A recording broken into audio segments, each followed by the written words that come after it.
So we're at 4 p.m. now, and obviously, what last time was 10 a.m. So 6 hours on, and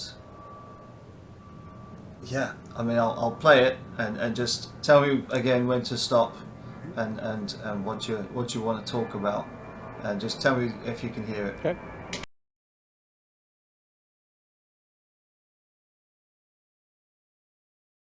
Yes. Do you know what the markers are? I mean, obviously, it looks like they're green, yellow. Right. Okay. Let me explain that. Probably red. So, in we were getting each turn like condition reports of the units, right? So Mm-hmm. most, so basically, green means that they are fresh and ready and raring to go.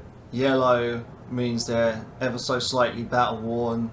They have been fighting, but they've taken some losses, but they'll act the same as they probably would as they were green, maybe. Just to kind of say what's in action and what isn't really. And then orange is they're getting pretty tired now from the fight and marching and what have you. And then red is like pitiful. They're not going to put up much of a fight because of reasons. So basically, that's like the combat effectiveness of my division at present, and Okay. and this is kind of when I was seeing everything start to go amber after what was 12 hours.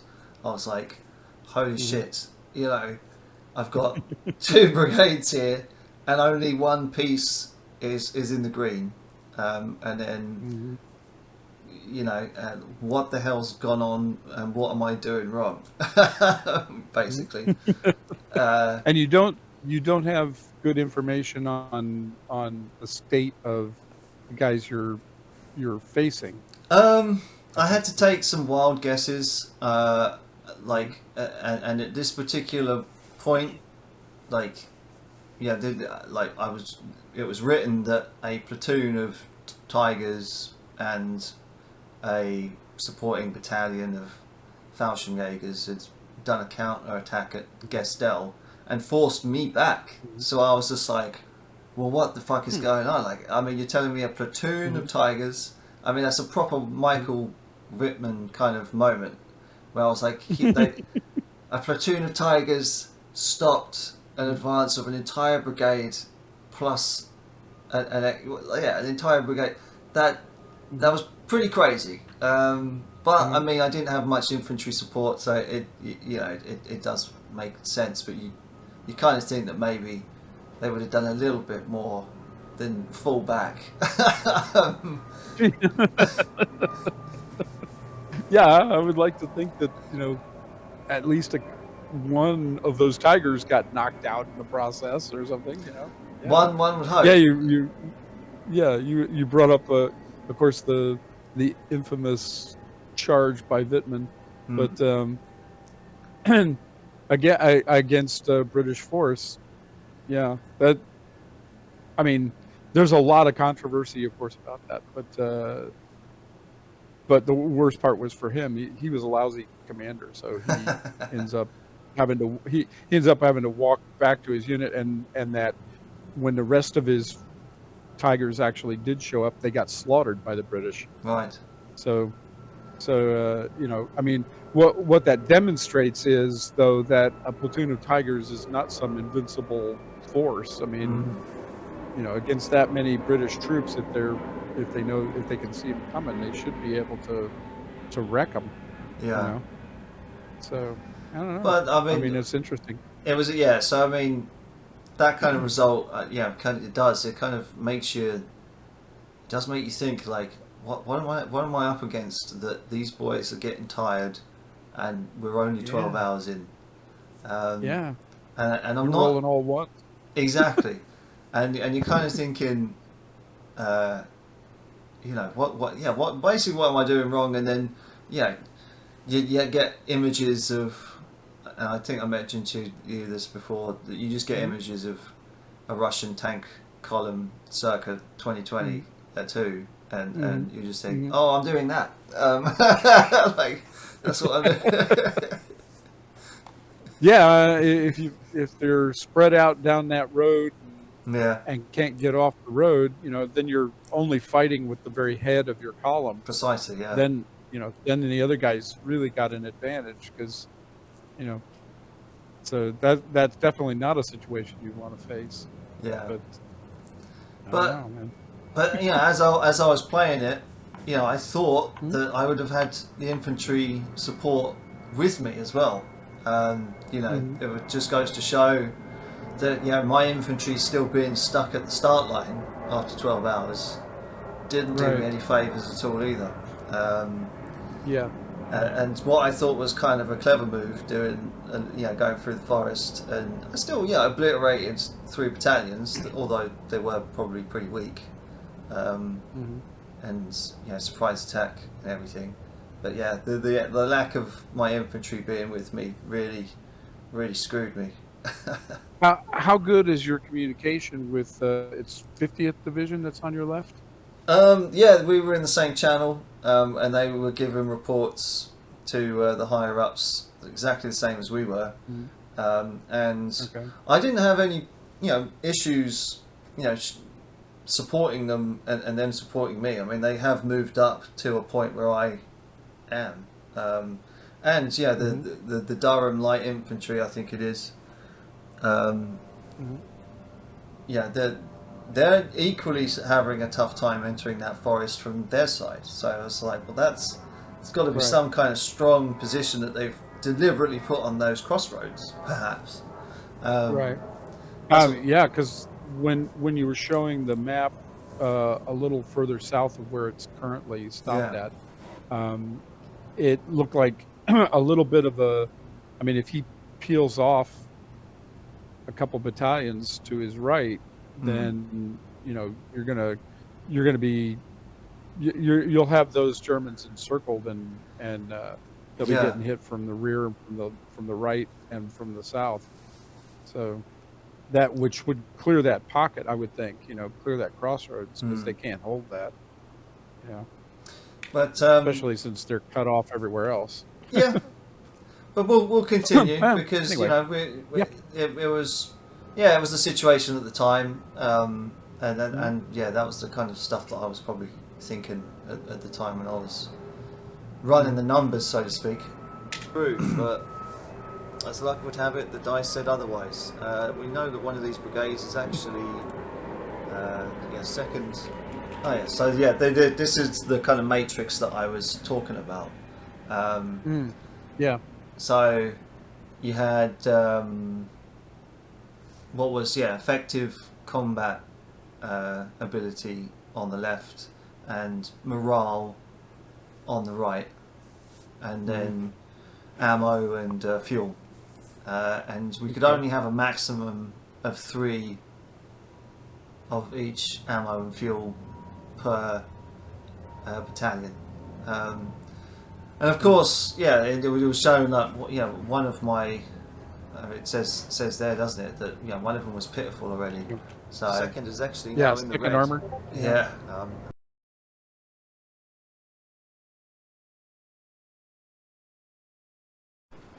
Mm. So whereas I've been told to hold, and the supply officer in our corps has said, well, I'm not going to get any fresh supplies because, well, I'm probably doing the worst. I'm doing the worst hour of the lot. I'm suffering. So, because we're not doing well with regards to our advance, we've been told to hold. But I'm going to try a bit of an experiment. But yeah, so I think I should emphasise on this point here, because I was just Mhm. like, well, I think that the mood in the room was, let's not reinforce failure type of thing. If we've Yeah. broken through, I was just thinking the exact same thing. If I was your corps commander, I'd be sending those reinforcements over to that force that's on your right yeah, because they have the best chance of success. And you and 50th Division basically, you're the honeypot at this point. yeah, They seem to be concentrating a lot of their combat power against you, So that's left them thin elsewhere, and you know, he seems to have got the luck of the draw. He found the weak spot. So yeah, that's where I'd be directing my reinforcements, and you guys you're just going to have to do the hard slog because you're up against the stronger force. Sure. It's just the way it is. Now, at some point or another, the Germans are going to recognize that they're losing. They're going to lose on that other side, and they're going to have to pull these guys back, and that'll make it possible for you to start moving again. But yeah. But yeah, well, sorry, man. No, Sorry, man. right. You drew the short straw, and yeah. you get to fight the good force. That's right. Yeah.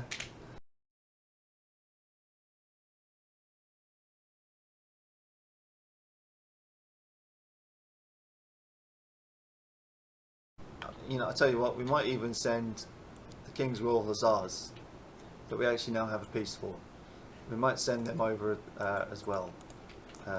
So this is the moment where I was just like, yeah, I want them to go down that black road, and Mm-hmm. I mean, you'll see in the next video where they end up. Mm-hmm. Well, I mean, I think that's the right. Help do it. Yeah, I think you're doing the right thing there. It sounds like the right move. You're stalled. Yeah. You're stalled at Alice, so just basically go into defensive position there and take that reserve formation and help your other guy push on that right side as well. Yeah, because you're basically probing, looking for, okay, what are they not defending?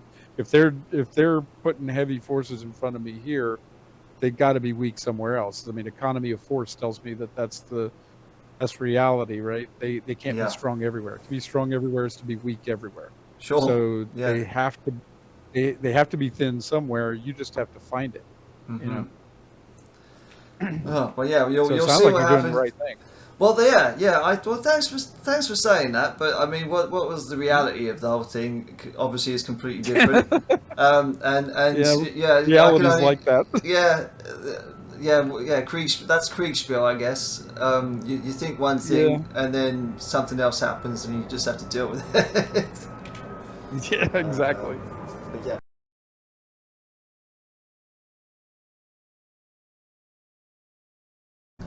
Oh. My only concern with that move to the right is that you're not sending enough that direction. That's the biggest problem, I think.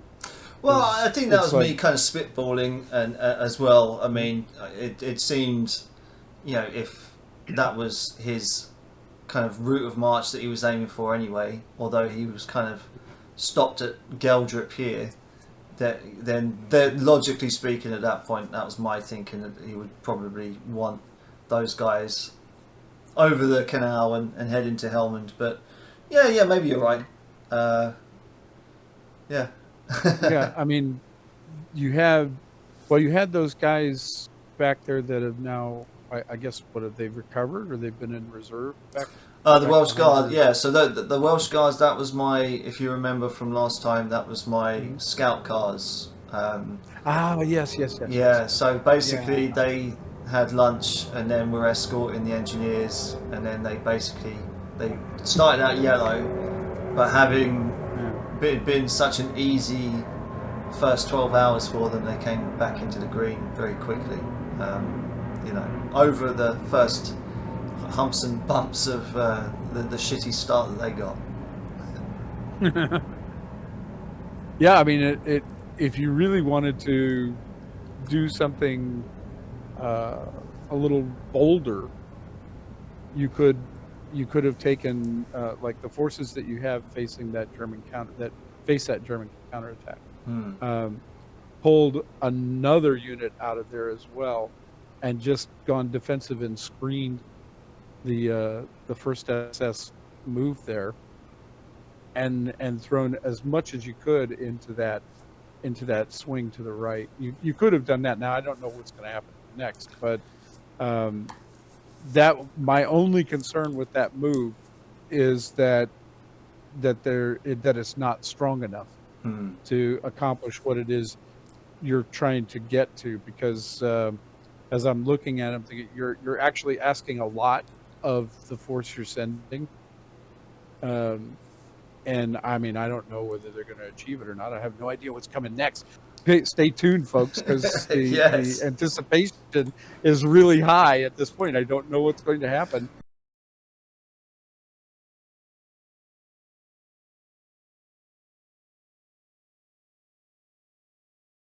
Yeah, you're part of an overall team, and nobody loses by themselves.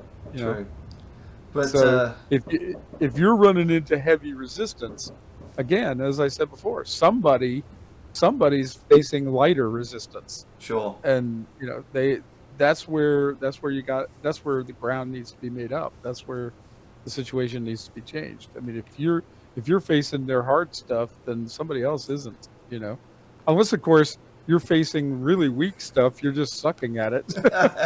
Well, I'm yet to really peruse the German channels, so maybe now this second episode, it might be an idea to add addendums along the way as to what I actually was facing. And that'd be interesting. We'll have a massive laugh at all that. But yeah, so yeah, 4 a.m. We've been at it for 24 hours, and this would be turn 4. Yeah, we'll get the report in, and if you, as always, just tell me when to stop if you want to say anything. It turns out Dave Pumphouse, with an entire armor brigade, was facing a single Volkstrom bicycle battalion of Germans.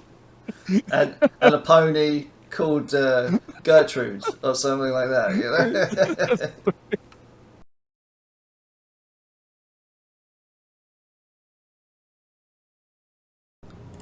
Yeah, switching your axis of advance towards the northeast, well, I mean, presents an immediate problem. Is that, of course, you don't have a decent road network going that direction.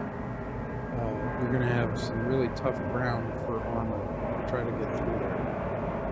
And as you get close to the city up here, he's going to have he could have some really good positions there. I mean, you to try to hook to the right to go northeast, you're going to be exposing your left to him. So that's tricky. Now, it's a shame that these guys that you were sending up there towards Guldrup or whatever, didn't follow that path, because that at least could have opened the way up for you to start sending some of your armor up that direction. Sure. And this little move is what kind of tricks my brain into thinking, well, they didn't necessarily follow the path, because I was said that the black roads you cannot pass. There's Gandalfs everywhere on them. And that little move, I was just like, well, I'm just gonna completely avoid all black roads in any decision making I make from now forward. So this is the answer of your question of why did you always use the main roads. I was like, because it was proven that I couldn't use any other roads but the main ones. Yeah. Yeah. Yeah, that limits you pretty significantly if you don't. I mean, yeah, it would make your situation really difficult. Now, I mean, you can swing some of these guys from up this dotted road going north towards Stratum. Yeah. Basically part of it going up that way, and then those guys that you were going to send up that black road should go up that black road. They could go down this dotted road and back and rejoin it, and then head towards Guldrup. And you've got a force on your left heading towards Stratum, and you've got that force going up. You're going to have to give them more combat power, or they're not going to be able to achieve anything. Sure. As soon as they run into any resistance, they won't be able to overcome it. And So one of those needs to have the combat power, and I would suggest it would be the ones going towards Gall-Drop, whatever that is, that needs reinforcement. It needs more of your combat power when it's available, as soon as it's available. Sure. Because that has the best chance of success, at least as the situation appears at 4 a.m. on day one. Yeah. So this is now a slight add-on to that, when we had like an updated report at the point of it being 4 a.m. So everything now is back in the green, and then we basically make our decisions off of that. So on what you said, we'll see what I kind of came up with. And I mean, that all assumes, I mean, because you've been given the mission by higher command to go that direction. I mean, what I'm not judging is whether that itself is the right decision. Sure. Because command could have just as easily said, okay, reinforce your forces at Al-Assad and have 50th Division on your left, and you drive straight north towards the town from there, and let's see what we get run into. Because I mean, he might have made that decision as well, but he gave you the mission to go northeast. So I'm not judging which of those is actually the right decision at this point, because your current disposition would have made it actually easier for you to put all of your primary combat power together with 50th Division and just push towards the town.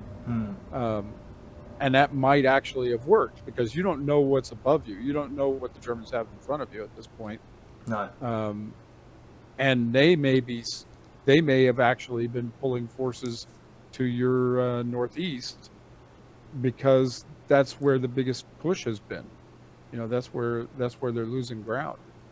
In which case, you might have made it. So that's another thing. That's one of those what ifs. I mean, there's no way to know. Certainly, the road network would favor you going directly north, and the disposition of your forces at this moment also favors that, because it's where all the bulk of your combat power is, and it's where you have another division close support on your left. Yeah. So it would actually favor going due north, straight towards what is that, Eindhoven up there? Yeah. Yeah. Let's see what I came up with. Yeah, I'm dying in anticipation. Stuff that's just come in.